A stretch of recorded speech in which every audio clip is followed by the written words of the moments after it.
Et comme à notre habitude, nous allons nous interroger. Ghana, Conférence des Nations Unies, le prix de la trahison. Nous nous interrogeons ce matin. Ghana, Conférence des Nations Unies, le prix de la trahison. Nous nous interrogeons.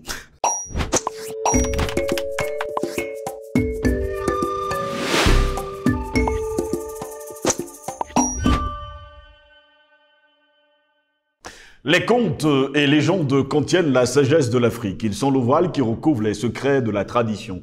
Tous les aspects moraux, physiques, séculaires peuvent y être évoqués. Le griot, le conteur est souvent dépositaire d'un message qu'il faut écouter et comprendre. Mesdames, messieurs, bonjour. Très heureux de vous retrouver sur Panafricaniste TV, la chaîne de télévision des panafricanistes. C'est votre chaîne de télévision. Pour l'heure, nous sommes sur les plateformes numériques, Facebook, YouTube, Instagram, TikTok. Vous n'avez qu'à liker nos pages. Vous aurez tout de suite des notifications. N'oubliez surtout pas de partager au plus grand nombre pour que Panafricaniste TV soit connu par le monde. Bienvenue à toutes et à tous à cette autre édition de Parole aux panafricanistes.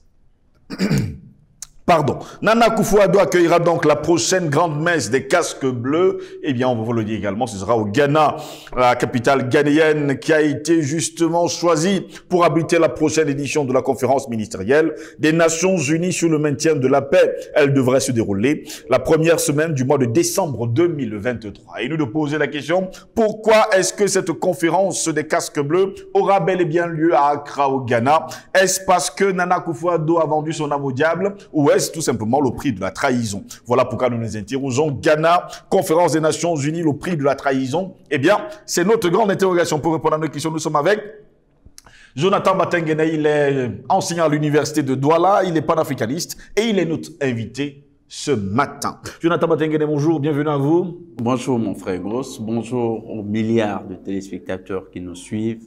Nous leur disons merci pour la confiance, mais surtout merci pour l'engagement. C'est une vie d'engagement, ce combat. D'ailleurs, c'est pourquoi j'apprécie. Vous avez précisé encore, panafricaniste. Vous n'avez pas dit panafricain. Non, du tout. J'ai bien dit panafricaniste. Nous sommes militants d'une cause. Nous assumons ce combat. Et nous ne sommes pas simplement là pour nous faire voir à l'Afrique. Nous voulons combattre pour notre continent et nous nous sommes portés volontaires dans ce combat pour que le triomphe de l'Afrique se fasse jour. Nous saluons tous ceux qui sont dans ce combat, qui le rendent concret, tous les soldats qui tombent, nous nous inclinons devant leur mémoire, nous adressons nos vives condoléances aux familles éplorées, leur disons beaucoup de courage. Nous savons que beaucoup d'entre nous vont encore tomber, mais la victoire sera au bout du fil. Nous demandons à tous ceux qui nous suivent de continuer à rester confiants parce que le combat ne fait que commencer. Et oui, le combat ne fait que commencer. On espère que demain sera meilleur qu'aujourd'hui. Et toujours et encore. Jonathan Batengene, nous nous interrogeons ce matin, Ghana, Conférence des Nations Unies, le prix de la trahison. Eh bien, Nana Akufo-Addo accueillera justement la grande messe, on va le dire ainsi, des casques bleus. Ce sera en décembre 2023. C'est ce que nous avons eu comme information ces derniers jours. Est-ce le prix de la trahison? Commençons par là. Oui, c'est le prix de la trahison, c'est le prix de la forfaiture, c'est le prix du larbinisme, les honneurs, le prestige, mais surtout la déstabilisation de ses voisins. C'est ça qu'on obtient quand on devient un grand larbin. Et c'est ce que M. Nana Akufo-Addo est en train de réaliser. C'est malheureux parce que le Ghana, après le 31 décembre, d'ailleurs, nous pensons qu'il pourrait avoir des rapprochements. 31 décembre 1981, au soir, le Ghana est en train d'inaugurer une nouvelle ère, une ère de révolution, une ère de liberté, une ère qui augurait des lendemains meilleurs. C'était le soir du coup d'État de Jerry Rawlings. Et Jerry Rawlings, et avec tous ceux qui ont réalisé ce coup, voulait faire du Ghana une référence. Mais aussi comme en 1981, Jerry Rawlings a trouvé un pays dont le taux d'inflation était élevé et un pays qui était à genoux, couché devant les institutions de Bretton Woods.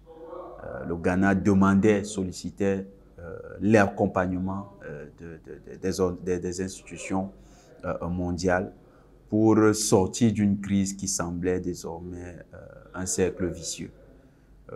Aujourd'hui, on a presque la même situation au Ghana. À l'époque où Jerry Rawlings arrive, il trouve 116% de taux d'inflation. Aujourd'hui, le taux d'inflation Si comparativement à l'année dernière, c'est une progression de près de 100%, de plus de 110%.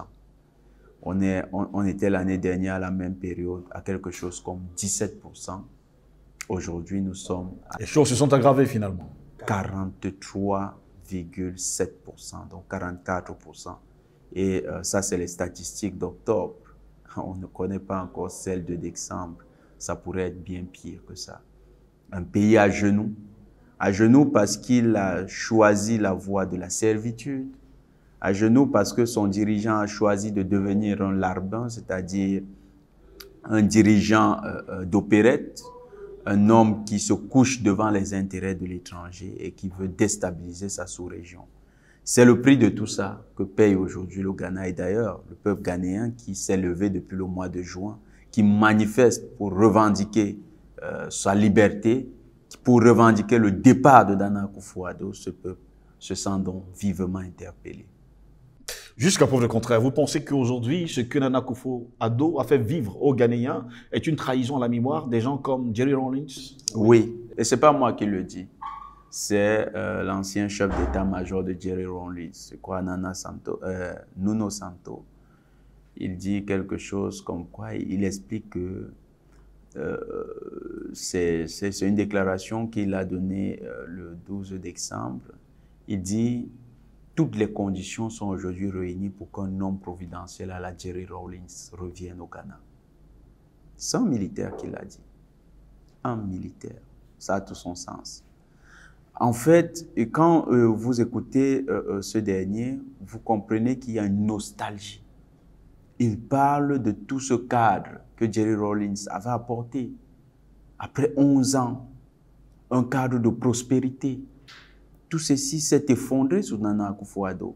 Quand Akufo-Addo arrive, le taux d'inflation du Ghana est inférieur à 17%. Ça veut dire que même avec les pires dirigeants de l'époque qui sont arrivés, c'est-à-dire ceux que Nana Akufo-Addo critiquait comme étant de très mauvais dirigeants, même on n'a pas atteint des taux d'inflation aussi élevés que maintenant. Quand on regarde la situation du Ghana, un pays qui était un exemple avec sa monnaie, le Ghana Cedi, oui. C'était un exemple. Aujourd'hui, c'était d'ailleurs la monnaie qui se portait si bien en 2020 jusqu'en 2022 sur le marché international, mais on se pose pas mal de questions aujourd'hui. Si bien qu'en 2019, elle était présentée comme l'économie avec le taux de croissance le plus rapide dans le monde. Pas en Afrique, dans le monde. Ce Ghana, comment en 3 ans a-t-il pu s'effondrer? Bon, quand vous entendez les raisons avancées par Akufo-Addo, il dit la COVID-19. Le Ghana est le seul pays africain à avoir vécu la COVID-19. Du tout.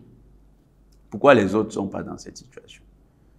Et pourtant, la production de cacao du Ghana n'a pas diminué. Ça augmente. Et pourtant, la production d'or du Ghana n'a pas diminué. Ça augmente. Pourtant, le Ghana produit les hydrocarbures, mais le Ghana en importe davantage. Bien plus même aujourd'hui. Si bien que le Ghana, et c'est ça, le larbinisme, au lieu que de penser à une industrie de souveraineté dans le domaine des hydrocarbures, le Ghana est devenu hyper dépendant du marché occidental. Dans le domaine des hydrocarbures, nous savons pourquoi. Les rétrocommissions. Il faut toujours gagner dans les rétrocommissions. Le taux de corruption dans l'État du Ghana a augmenté. Ce n'est pas nous qui le disons, c'est les médias et les organismes de lutte contre la corruption au Ghana. Quand vous regardez ce qui se passe, l'État arrive à un niveau, même les stagiaires, ils ont un organisme qu'ils appellent NAPCO. NAPCO forme, c'est un peu comme ici au Cameroun, le FNE. Mais NAPCO forme des personnes qu'on envoie en stage. Et c'est NAPCO qui se charge de les payer. Ces gens sont allés en stage, des jeunes à qui on fait miroiter qu'ils auront un emploi ou bien qu'ils vont pouvoir se reconstruire sur le plan socio-économique. NAPCO est incapable de leur verser les primes liées à leur stage. Vous voyez à quel point. Mais ça se passe sous Nana Akufo. Pourquoi? Parce qu'il a un modèle économique purement extraverti. Purement extraverti. Akufo est arrivé, le Ghana est déjà capable de fabriquer des blindés légers. Mais je suis sûr qu'Akufo est en train de de s'aborder toute cette économie. Parce que les fleurons de l'industrie ghanéenne sont aujourd'hui en perte de vitesse. Parce que pour Nana Akufo-Addo, il a une vision extravertie. C'est comme s'il est arrivé justement au Ghana pour détruire toute l'industrie, tout le travail qu'avaient réalisé ses prédécesseurs. Parce qu'au lieu d'avoir cette économie qui était devenue la plus florissante d'Afrique, l'une des plus florissantes d'Afrique de l'Ouest, on est aujourd'hui en train de voir que c'est l'une des économies les plus en lambeaux parmi les pays qui étaient porteurs d'espoir. Et ça, c'est le bilan désastreux, chaotique d'Akufo-Addo. Son intérêt, c'est davantage appuyer le mercenariat international en Afrique de l'Ouest. D'ailleurs, c'est le sens de cette réunion. Qui aura lieu en décembre 2023. Oui, c'est le sens de cette réunion. La grande messe des casques bleus, on nous fait savoir également que le Ghana a ses soldats dans 9 missions de par le monde. Vous savez que tous les États qui fonctionnent sur le modèle d'envoyer ses soldats dans les trucs des casques bleus, là, les missions de casques bleus, c'est une économie de la guerre. Peut-on dire aujourd'hui que Accra va devenir la terre des casques bleus pour déstabiliser les nations qui ont besoin d'une souveraineté? C'est ce que voulait faire, c'est ce que veut faire Akufo-Addo. Les mondialistes lui font miroiter quelque chose. Mais nous ne pensons pas que c'est seulement Akufo-Addo qui est dans cette affaire. Il y a toute une dynamique qui s'est créée autour de Kofi Annan au Ghana. Plusieurs éléments qui tournoyaient autour de Kofi Annan sont comme Akufo-Addo, purement extravertis. Quand vous regardez le taux d'extraversion aujourd'hui de l'économie ghanéenne, ça fait peur. Mais ça a commencé depuis les années 2018. Cette extraversion à outrance. Vous avez une arrivée des fonds d'investissement étrangers au Ghana qui vous amène à vous poser des questions. Quel genre de modèle économique le Ghana veut créer? Est-ce devenir un satellite de l'Occident en Afrique? Avec tous les risques que ça comporte, parce que l'Occident est en train de s'effondrer. Ça veut dire que les satellites eux-mêmes seront obligés d'être affaissés. Est-ce que le Ghana est véritablement un pays qui s'envisage dans la perspective de l'émancipation africaine? Quand on connaît son histoire, on sait qu'il y a eu les Kwame Nkrumah, les Jerry Rawlings. On peut se dire que c'était ça la trajectoire du Ghana. Mais il y a toujours des endocolons. Et c'est le moment de dire à tous les Africains, que l'endocolonat n'est pas une spécificité de l'Afrique francophone. C'est un travail qui a été réalisé par les impérialistes sur tous les territoires. Tous les territoires. Vous allez au Myanmar, vous allez trouver les endocolons. Vous allez en Éthiopie, vous trouvez des endocolons. Donc, en Afrique anglophone également, vous avez des endocolons. Et nous avons toujours dit que les pays comme le Ghana et les pays comme le Nigeria, leur gros problème, c'est la forte prégnance des endocolons dans l'économie et la politique.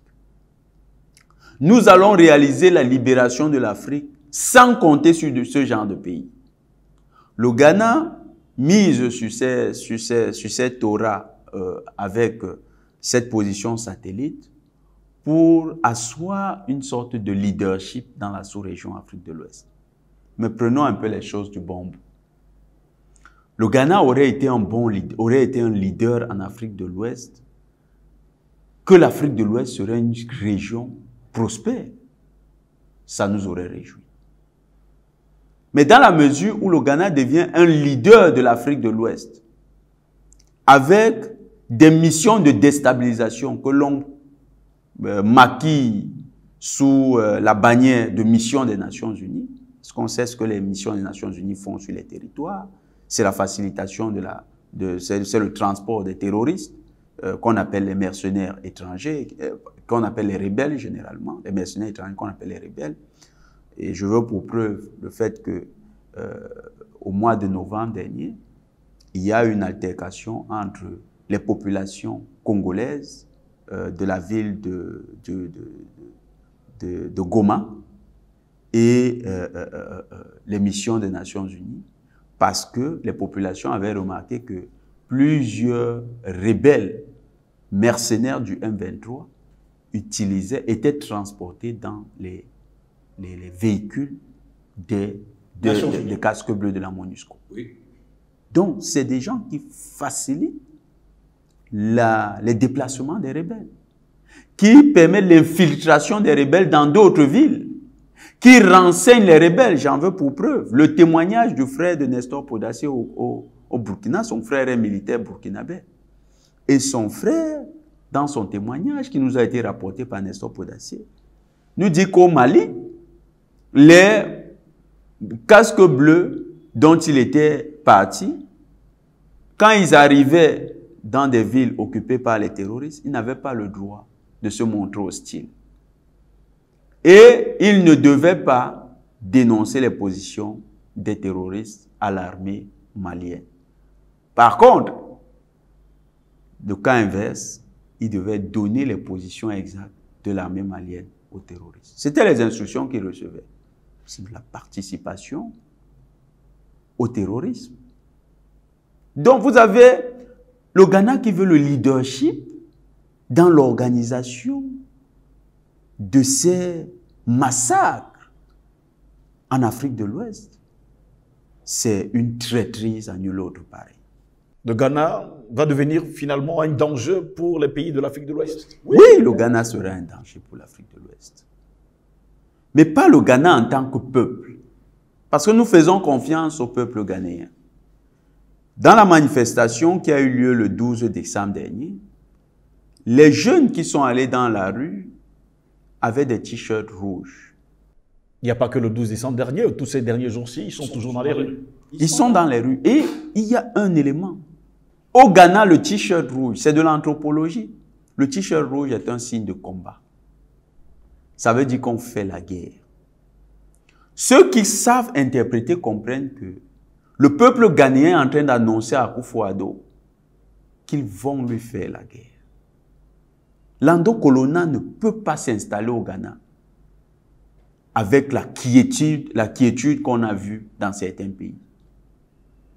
Les Ghanéens vont se charger de botter hors parce que nos frères ghanéens, c'est des vrais combattants.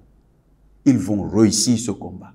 Et nous les interpellons pour que ce macabre projet ne puisse pas se réaliser. Décembre 2023, mon frère Ngos, je suis confiant qu'il n'y aura rien au Ghana. Le peuple aura résolu l'équation ghanéenne bien avant. Pendant ce temps, Nana Akufo-Addo, dans son propre pays, ils sont des millions chaque semaine qui descendent dans les rues pour demander sa démission. Oui, ça a commencé depuis le mois de juin. Depuis le mois de juin. Il a regardé comment les complicités internationales le couvrent. Aucun média de ces mainstream. Bon, dis mais mainstream, nous aussi nous sommes déjà mainstream. Aucun média, s'il faut dire, c'est les médias du bloc du mensonge. Oui. Aucun média des blocs du mensonge oui. ne publie d'informations à ce sujet. Silence Radio, ils informent sur l'Afrique. Leur sujet favori, c'est le Mali, la RCA, le Burkina, l'Éthiopie, le Ghana, c'est blackout. Parce qu'ils veulent protéger ce petit larbin qu'ils ont posé au Ghana. Ils se disent qu'il sera sécurisé par le blackout qu'ils ont créé. Nous allons en parler. Nous sommes mainstream. Et les populations ghanéennes qui nous écoutent, parce que j'étais surpris, hein, sur Twitter, j'ai vu des Ghanéens écrire. Donc les Ghanéens nous suivent. Nous savons que les Ghanéens vont se charger eux-mêmes de faire savoir au monde ce qui se passe chez eux. Ils n'attendent pas qu'on les montre à CNN, BBC, France. Non, pour ne pas leur faire de publicité. Ils savent ce qu'il faut faire. Les t-shirts rouges qu'ils ont arborés, c'est un signe de guerre. Et plusieurs langues, quand il est rentré après le Congo, ça qu'il a dû faire avec Blinken, cette scène un peu ridicule, pas digne d'un chef d'État, où il va dire à Blinken, il y a déjà Wagner en Afrique de l'Ouest. Wagner au Burkina Faso. Au Burkina Faso. Dans le nord du pays. Quelle est même la pertinence? Parce que, mon frère Ngos, comment un chef d'État peut informer N'est-ce pas de la calomnie finalement? Le Congo-Ça, en d'autres termes. C'est ridicule. C'est ridicule pour un chef d'État. Quand il est rentré, il a été interpellé par le Parlement. La Commission des Affaires étrangères envisage de l'entendre sur le sujet.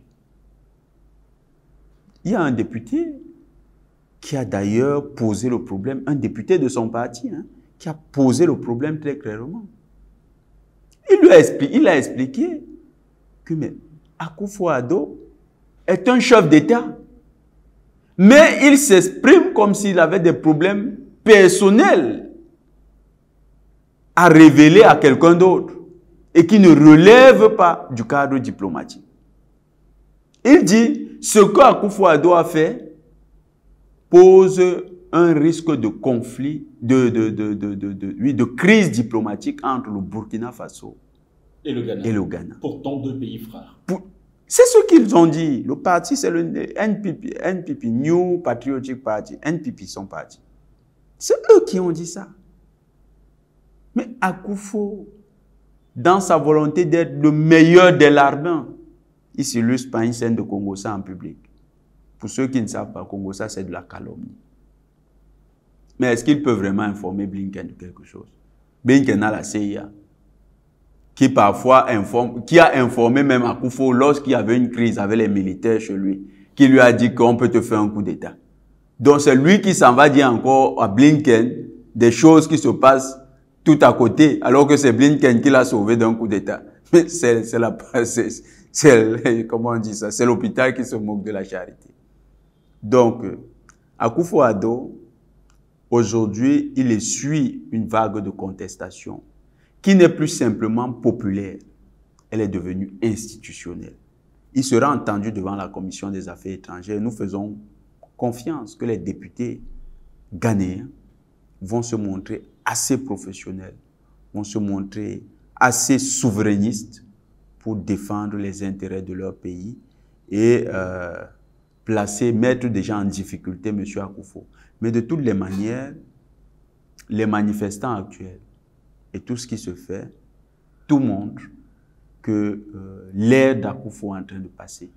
Le larbinisme n'aura pas... Nana Akufo-Addo peut-il démissionner de son poste de président de la République du Ghana, ou bien le Parlement, ou alors les deux chambres, peuvent-ils le pousser à la démission? La démission peut lui être imposée par le Parlement. Lui, de son propre chef, non. Les larbins n'ont pas honte, mon frère Ngoz. Les larbins n'ont surtout pas honte. Un larbin, ce qui le manifeste d'abord, c'est qu'il est courageux. Il est prêt à se coucher dans la boue quand tout le monde se montre un peu réticent. Il dit non, moi je vais le faire pour vous montrer que je suis le plus fidèle.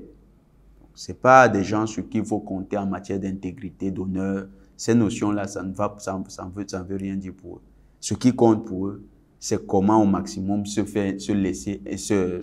réussir leur intégration dans les institutions internationales, dans la mafia internationale. C'est ça qui compte, leur carrière internationale. Donc Akufo, il est dans cette perspective. Mais lui imposer une démission, le Parlement peut le faire. Parce que les parlementaires ghanéens, de plus en plus, commencent à comprendre le risque pour le Ghana. Surtout qu'il y a des attaques terroristes qui ont commencé dans le Nord. Il y a eu déjà une dizaine d'attaques terroristes depuis le mois de novembre. Ça veut dire que le risque de contagion de l'insécurité en Afrique de l'Ouest au niveau du Ghana est déjà... Est-ce un autre appel au casque bleu sur le territoire ghanéen? Ah là, je ne pense pas qu'il aura cette chance. J'ai parlé encore du jour, je répète encore, c'est un chef d'état-major, un ancien chef d'état-major, qui prévient Akufo.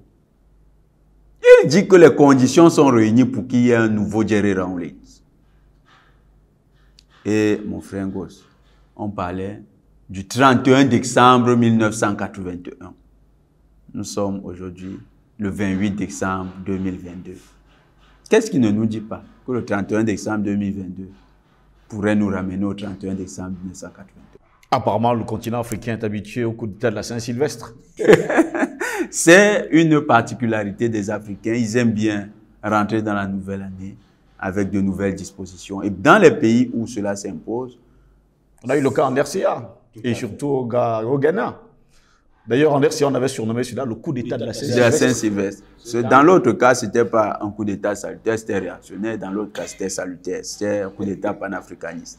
Donc, au Ghana, ils sont habitués des coups d'État panafricanistes. Et nous pensons qu'il est temps que des Ghanéens prennent leurs responsabilités. Le peuple ghanéen qui est dans la rue crie pour son ventre, crie pour les conditions de vie difficiles, de plus en plus difficiles dans leur pays. Un pays d'ailleurs où moi j'aime à le rappeler. Hein. En 2017, j'ai vu des amis aller au Ghana et me dire le Ghana c'est le nouvel Eldorado. Mais les mêmes amis ne sont plus au Ghana depuis 2020. Ils ont quitté, il paraît que les conditions n'ont fait qu'aller de mal en pis. Donc, Akufo-Addo a détérioré l'atmosphère dans son pays. Et comme le disait ce chef d'état-major, tout est en train de se réunir pour que se produise une situation similaire au 31 décembre 1981. Nana Akufo-Addo n'est plus l'homme qu'il faut à la tête du Ghana. Il a perdu son aura international, il perd sa crédibilité même nationale, il est devenu un vestige vivant du passé et il ne reste plus qu'à le pousser hors de l'histoire, à le jeter dans les poubelles de cette histoire. Merci à vous, Jonathan Watengene, d'avoir été des nôtres ce matin. C'est toujours un plaisir, mon frère. Comme le déclarait haut et fort Renan, la voie des préceptes est longue, celle des exemples plus courte et plus sûre. Au plaisir de vous retrouver très prochainement pour une nouvelle édition de Parole panafricaniste. Passez une agréable journée.